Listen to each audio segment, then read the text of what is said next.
این محل خلافه. صاحب جواهر می‌فرماد نذر چون سببش مقدمه این اصلا مستطیع نیست. استطاعت مالی داره اما استطاعت شرعی نداره، چون وقتی که نذر کرد هر سال عرفه کربلا باشه این اصلا مستطیع نمیشه، چون شارع داره باش میگه هر سال تو کربلا باش. دلیلی که میگه ولله علی الناس حج البیت من استطاع، این به تعبد شرعی مستطیع نیست.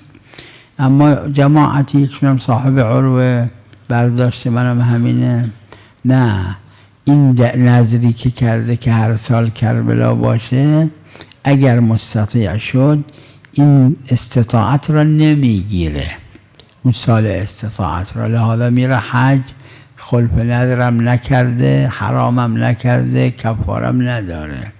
محل خلاف مسئله.